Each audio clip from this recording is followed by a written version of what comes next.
Welcome to Wealth Coffee Chats, folks, for your daily live updates. Get the most out of today's episode by participating in the chat. Make sure you ask some questions, be part of the conversation, have a bit of fun, grab a coffee or a tea, take some notes, and get ready to start your day, folks. Quick few housekeeping rules, though. No spamming, no advertising or self-promotion in the chat. That's not on. Be kind and respectful to everyone when participating. And most of all, have a good time.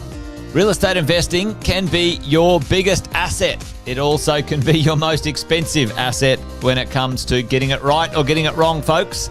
It can be time-consuming, stressful, and that's why here at Positive, we have what's called a 6-star team, a full-service team that provides integrated wealth and property investing solutions and services simply designed to help you progress towards your goal of passive income through your property portfolio, folks. Make sure you check out our other podcasts on the Positive Mentor Network. Not only is there Wealth Coffee Chats, there's the Urban Property Investor.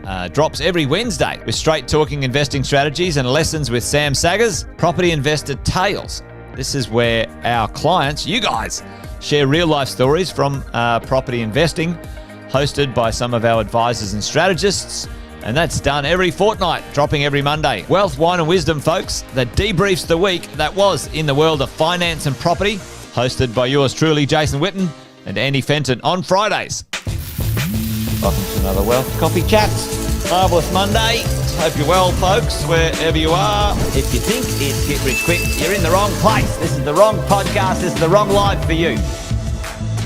Welcome to another Wealth Coffee Chat. Hope you're all awesome and well.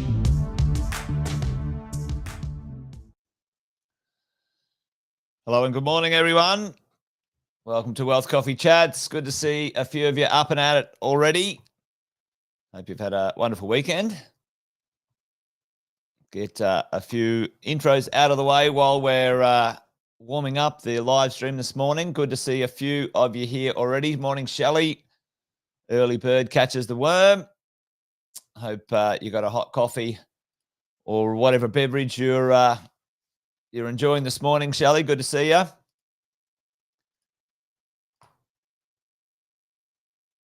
Good to see a few on, folks. Jason Witten's my name. If you didn't already know, most of you know that though, but welcome along to Wealth Coffee Chats. Didn't get a chance to catch up with you last week. Had a bit of a few days off, folks, but we're back this week and we'll be full steam ahead for the whole week. For those who may not know what's going on here, you might be new, you're popping by saying hello. Maybe you found us randomly via the algorithms on Facebook or YouTube. Well, we have a little conversation called Wealth Coffee Chat each morning, 10 past 8, all about the world of property and property investing. We've been helping property investors well over 20 years now buy, find and keep, folks, which is the most important thing. Keep your properties for a long time to create some wealth out of real estate and try and sort of sort out the fear from the facts. The information that flies around these days is pretty interesting. And really, at the end of the day, you want to make sure you make some good decisions based on some solid foundations, some facts, some information that you can rely on. So that's what this show's all about. Dovetails into our coaching and mentoring program here we do at Positive Real Estate. So welcome along. Good to see a few in the house this morning. Luke's there. Morning, Luke. I hope you're well, mate. Good to see you in the house. Jeff, as always, staying out of trouble, hopefully, Jeff. Justin, morning. Good to see you. So, folks, I thought we might talk a little bit about something this morning that drives our capital growth and often the big conversation, the story, the things that we want to know about is how do we get the most out of our real estate? What drives our values? What drives our growth and how can we create the wealth we desire into the future by the properties we choose and how we buy them. And for those who know about this, you've seen this before, Sam's 4X growth plan, where he's done the deep dive in the research on what drives real estate and how you and I as property investors can buy and hopefully keep real estate to create some wealth. But along the way, there's a few things that we need to understand. You know, how do the forces out there in the marketplace deliver some growth. And, Sam's talked about sort of things like deal growth and location growth and such and so on. But today we thought we might talk about market growth, which dovetails into our mentoring subject tonight, and my guest, who's going to be here in just a little moment. But I'll set this up before we bring our guest Simon on, and we might talk a little bit about one of these driving factors, or a number of them. But really, at the end of the day, folks, the big kahuna, the large forces that drive capital growth value come in different ways and shapes.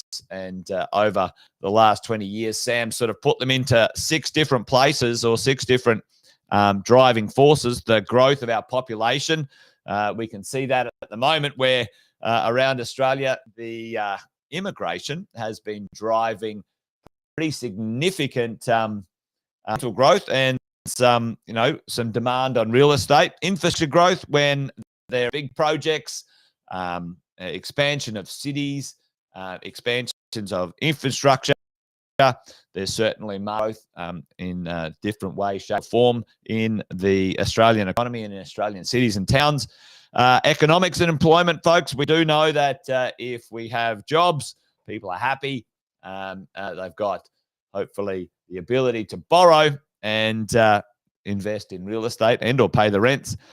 We've got the idea of supply and demand. We've got yield, performance, and variation. And we've got demographics. And demographics is one of those things to understand what's going on for your portfolio for sure. There's some pretty interesting changes in the demographic. There's different momenting along right now. The largest wealth transfer in Australian history, maybe in human history, when it comes to the aging population and where money and wealth is. But today and tonight, folks, we've got a pretty special guest who's going to come along and talk about this expert subject, the idea of demographics making a big force in how we own real estate, how we choose how real estate grows in our portfolio. So I might bring our guest on with a click of a button. Hopefully, I'll get this sorted. Here we go, Simon. Good to have you on this morning. Oh, it's great to be on. Yeah, thanks for joining us. Yourself and Bernard have been working with the demographics group, or created the information at the demographic group. You've been sharing around Australia for many years. Thanks for coming on. Let everyone know just a little bit about what you guys do when it comes to the demographic research and information we might see from tonight. Yeah, so, at the demographics group, we do nothing all day long, every day, than to look at big fat data sets and trying to figure out how the world works. And it's a self-serving narrative from a demographer, but demographics truly are the closest thing to a crystal ball that we have. If we forecast the Australian population only a decade into the future, we'll be spot on.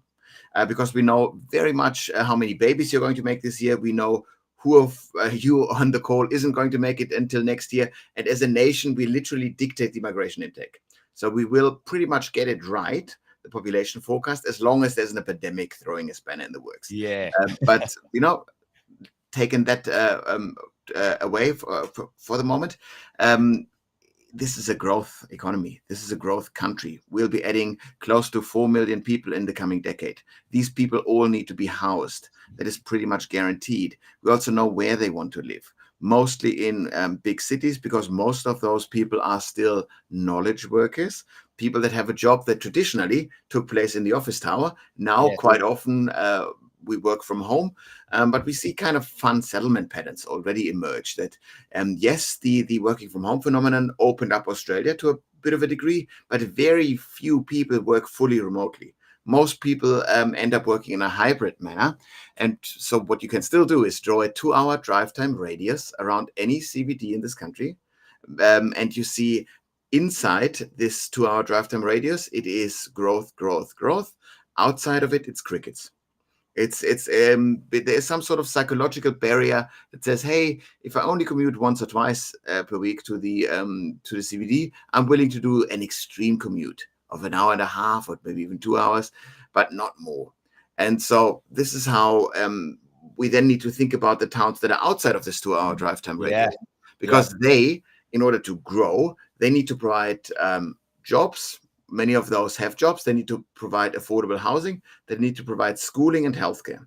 If they have those 4 things, then we'll be right in these regional areas. But and some of those regional areas have this. They are seeing growth as well. And some of those areas don't have that. And so you want to make sure that you understand a bit of the broader going-ons in your regional areas if you should invest into a region. And is that part of what you guys do with consulting to government and other bodies when it comes to this infrastructure and supporting those demographics in those towns? Very, very much so. So in our consulting arm, we work quite often with local government as well, who want to clearly understand how the needs of the population are changing. Yeah. And some of this is pretty basic, trying to understand how many people of what age group are there, what services are associated with a certain age group. That's easy enough. But there's also a bit of a, I don't want to call it esoteric, but a bit of a softer element to demographics, where we talk about the consumer behavior of different generations and how they act differently as they age into a new stage of the life cycle. And that's fun, because you and I, we all, of course, are on our individual journeys, but ultimately we follow big global trends in our behavior. And ultimately, it is funny to see how much of a millennial or Gen Xer or baby boomer we actually are, even though we think, of course, that we are so different from all the people surrounding us. But ultimately, we're still creatures of habit. Yeah, it's an interesting one, isn't it? Well, I think really that at the heart of it, certainly for our members, real estate is something that's always talked about, no matter what generation you're in, and either the ease of it or not, or whatever it might be. The demographics certainly is driving some of the styles of living, like you're saying a couple of hours. Are you seeing any large influences with this wealth transfer? That's a really interesting one at the moment. The intergenerational wealth transfer is going to be huge. And from a demographic perspective, it is it's very easy to time. Because yes, you could transfer wealth from the old generation to the young generations while everybody is still alive. The bank of mom and dad is a way of doing this. Paying for your grandkids' childcare is a way of doing this. But ultimately, these are awkward conversations you need to have about money with your family. You need to come to terms with your own mortality. These are weird things. So structurally speaking, in Australia, we just tend to hand over wealth from one generation to the next when the last parent dies. And that's mom, because mom is 4 years younger than dad. She has 4 years longer life expectancy. That means all I need to do in order to time the intergenerational wealth transfer is count the number of baby boomer and older women and see how year after year this goes down. And we could call them deaths of baby boomer women, but that's a bit morbid. So we call it intergenerational wealth transfer. And we know exactly what this wealth transfer will do with the Australian property market. Wow. Because the vast majority of this wealth sits there in the shape of a family-sized home in a middle suburb of our capital cities. These homes will, over the next, 2 decades, will all enter the market, because you die out of this home. Yes. And that will lead first and foremost to the densification of the middle suburbs, because sometimes a cashed-up family can buy your old house as it is, but fewer people will be able to do so. So we'll bulldoze the house and we put 2, 3, 28 crappy townhouses on top, whatever we can squeeze. Yeah. And that leads to a densification of the middle suburbs. These are the NIMBY areas of the last decades who block development left, right, and center. So we're definitely going to densify the middle suburbs, which then creates, it should create a tiny downward pressure on house prices in these areas. That said, it completely changes the way we utilize infrastructure. And all of this, of course, happens under the big background noise of growing the country by 400,000 people or thereabouts per year. Yeah. And do you see, there's pretty good documentary at the moment going around about the depopulation, the replacement rate in babies and demographics. I mean, Australia at the moment is pretty popular when it comes to immigration. One of the sort of top 5 destinations around the world for people to immigrate to. Do you see that playing out? How's that modeling for you guys? Yeah. So the depopulation narrative is pretty simple. Just says that we are reaching peak humanity. So we know it doesn't matter when you were born, but you saw population growth on a global level throughout your whole life. And that will come to an end. We're now, well, depending on who you listen to, this comes to an end between 40 and 60 years into the future. So some of us might see peak human population. That's not the main important narrative for Australia, because Australia isn't importing people of all age groups. Australia is importing people of migration age, people 18 to 39.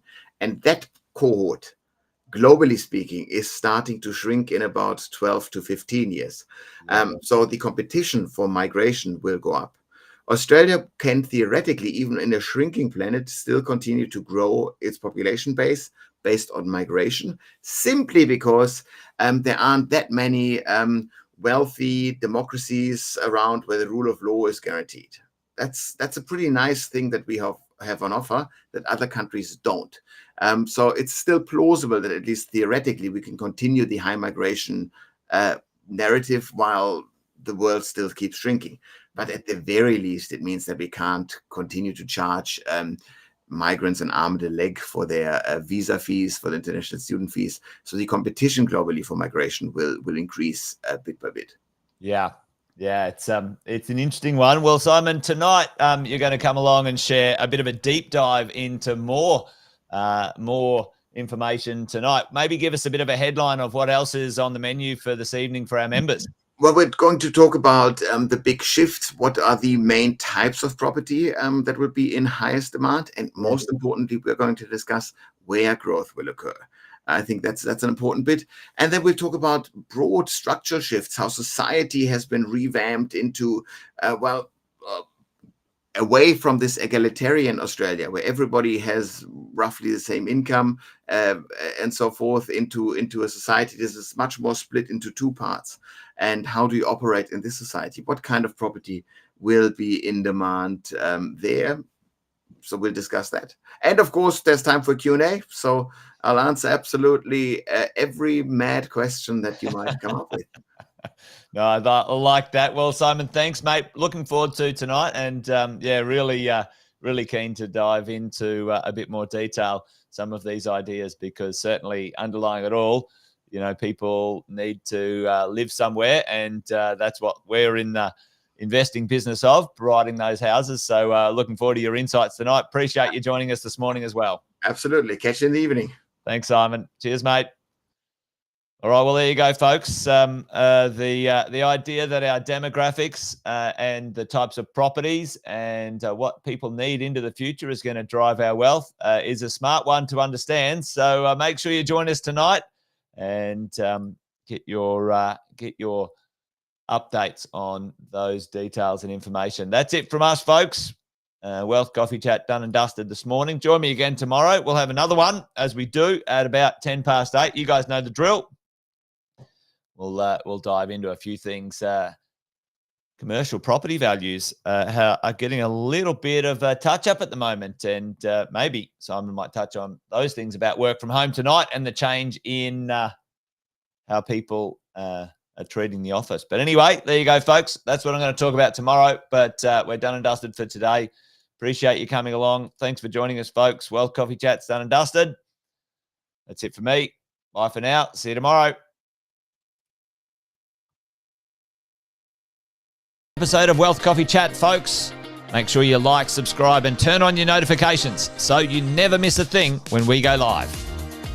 Improve your portfolio and investing game, folks, with Wealth Coffee Chats live every morning at 8:10 each weekday. Make sure you join us. Previous episodes are also available wherever you get your podcasts, folks, as well as our other podcasts from the 6-Star team here at positivementor.com.au.